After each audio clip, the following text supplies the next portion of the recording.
तिल वाली बहू। शकुंतला बहुत ही धार्मिक महिला है। हर समय पूजा पाठ में लगी रहती है। वो कोई भी काम बिना शुभ मुहूर्त के नहीं करती है। शकुंतला अपने बेटे राज की शादी करवाना चाहती है, इसलिए वो पंडित जी के पास राज की कुंडली लेकर जाती है। प्रणाम पंडित जी, मेरा बेटा राज बहुत संस्कारी है। पूजा पाठ और धर्म कर्म के कार्यों को बहुत निष्ठा से पूर्ण करता है। मैं अपने बेटे की शादी कराना चाहती हूँ, इसलिए उसकी कुंडली ले आई हूँ। शकुंतला पंडित जी को कुंडली देते हुए कहती है और पंडित जी कुंडली को ध्यान से देखकर कहते हैं, बेटे, तेरे बेटे का उज्जवल भविष्य है। इसका गृहस्थ जीवन भी अच्छा रहेगा, परंतु क्या पंडित जी? परंतु एक बात का विशेष ध्यान रखना होगा। तुम्हें अपने बेटे की शादी उसी लड़की से करानी होगी जिसके गाल पर तिल हो। वो लड़की तुम्हारे घर, तुम्हारे बेटे और तुम्हारे भविष्य के लिए सुख, शांति और समृद्धि लाएगी। तुम्हारा भाग्य केवल उस लड़की के आने से ही जागेगा। जी पंडित जी, मैं ऐसी ही बहू लाऊंगी जिसके गाल पर तिल हो। धन्यवाद पंडित जी, धन्यवाद। पंडित जी का धन्यवाद करके शकुंतला वहां से चली जाती है। अब वो दिन रात तिल वाली बहू के बारे में सोचती रहती है। शकुंतला अपने बेटे का जहां भी रिश्ता लगाती तो उसकी एक ही शर्त होती कि तिल वाली बहू चाहिए, लेकिन उसे तिल वाली बहू कहीं मिलती ही नहीं। एक दिन अपनी माँ को इस तरह से परेशान देखकर राज कहता है, माँ, आप मेरे लिए तिल वाली लड़की क्यों देख रही हैं?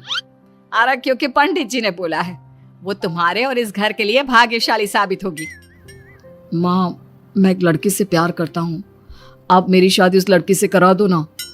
उसके गाल पर तिल होगा तभी मैं तुम्हारी शादी उससे कराऊंगी, नहीं तो भूल जाओ उस लड़की को।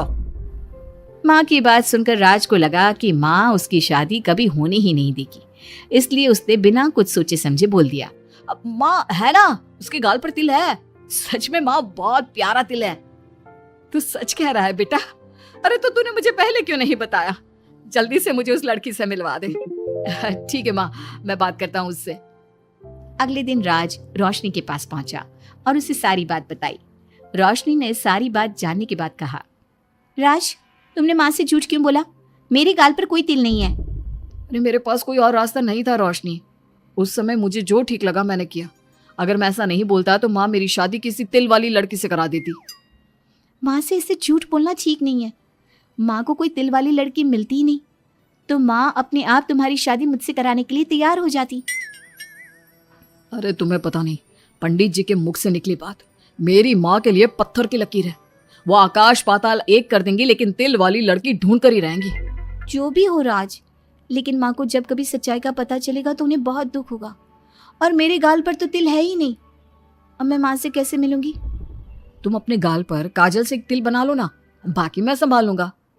अगले दिन रोशनी ने ऐसा ही किया। उसने काजल से गाल पर एक तिल बना लिया। इसके बाद राज ने रोशनी को अपनी माँ से मिलवाया और जब शकुंतला ने रोशनी को ध्यान से देखा तो उसके गाल का तिल देखकर बहुत खुश हो गई और दोनों का रिश्ता पक्का कर दिया। कुछ ही दिनों में शकुंतला ने राज और रोशनी की शादी बहुत धूमधाम से करा दी। बहू, राज, जल्दी बाहर आओ, एक खुशखबरी है। रोशनी और राज बाहर आते हैं। राज, देखा, मेरी बहू के भाग्य से घर में खुशी आने लगी। जिस जमीन का केस हम पिछले 10 साल से लड़ रहे थे ना, वो केस अब खत्म हो गया है। अभी अभी वकील साहब का फोन आया है, वो केस हम जीत गए हैं।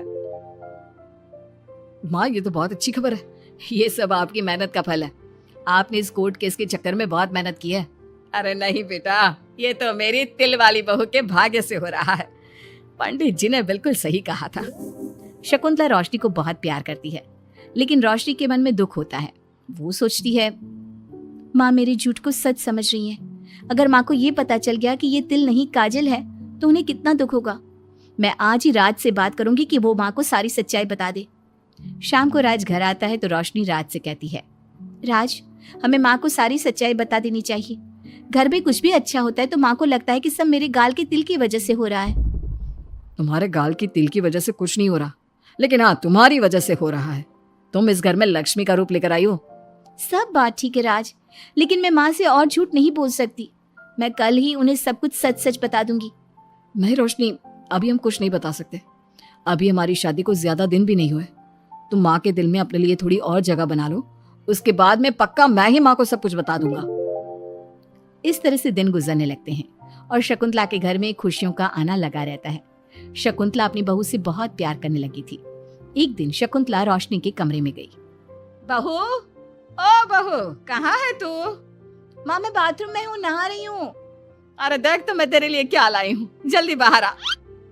अब मैं क्या करूँ, मेरे पास तो काजल भी नहीं है, अब चेहरे पर क्या लगाऊं? राज तुमने अच्छा फंसाया मुझे।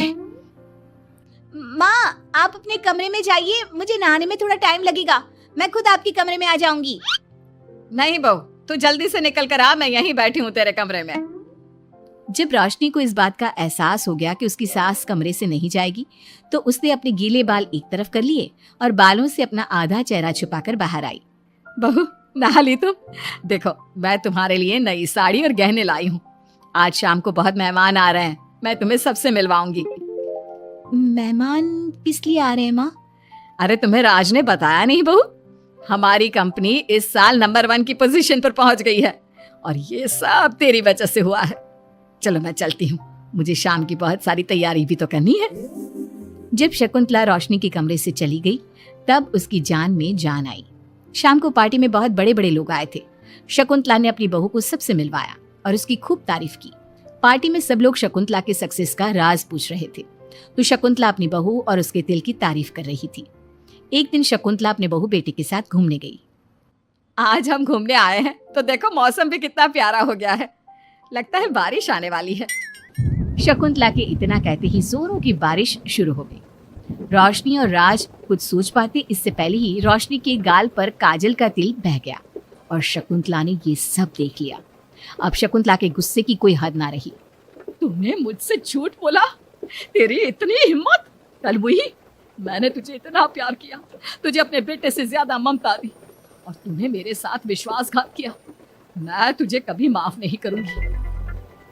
माँ इसमें रोशनी की कोई गलती नहीं है, मैंने ही कहा था इसे ऐसा करने के लिए। रोशनी ने कई बार आपको सच्चाई बताने की कोशिश की, लेकिन मैंने हर बार उसे रोक दिया। क्या तूने कहा था? क्यों किया तूने ऐसा? कितना बुरा दिन था वो जब मैंने तुम दोनों की शादी करवाई और तुझे शर्म नहीं आई अपनी माँ को धोखा देते हुए। तो माँ मैं और क्या करता, अब तो पीछे ही पड़ गई थी तिल वाली बहू के। आपको कोई लड़की भी तो नहीं मिल रही थी और मैं रोशनी को बहुत प्यार करता हूँ, उसके बिना नहीं रह सकता। हाँ तो अब इसी के पास रह, मैं तुम दोनों की शक्ल नहीं देखना चाहती। ले जा इस झूठी और मनहूस लड़की को मेरे सामने से। माँ कल तक तो रोशनी बहुत भाग्यवान थी, आज ये मनहूस हो गई। अपनी सोच बदलो माँ, चेहरे के ऊपर तिल होने से कुछ नहीं होता। आपने देखा नहीं, रोशनी के घर आते ही हमारे सारे काम पूरे हो गए। आज हमारी कंपनी नंबर 1 है। अब कब अंधविश्वास करना छोड़ोगी? बेटे की इतना समझाने पर माँ को समझ में आ जाता है कि वो गलती कर रही है। शकुंतला अपने बहू बेटे को लेकर घर आ जाती है। अगले दिन शकुंतला रोशनी के गाल पर काजल से एक तिल बना देती है। राज और रोशनी शकुंतला को बहुत हैरानी से देखते हैं, तब वो कहती है, ऐसे क्या देख रहे हो तुम दोनों? ये तिल नहीं, काला टीका है, ताकि मेरी बहू को किसी की नजर ना लगे। शकुंतला की बात सुनकर सब हंसते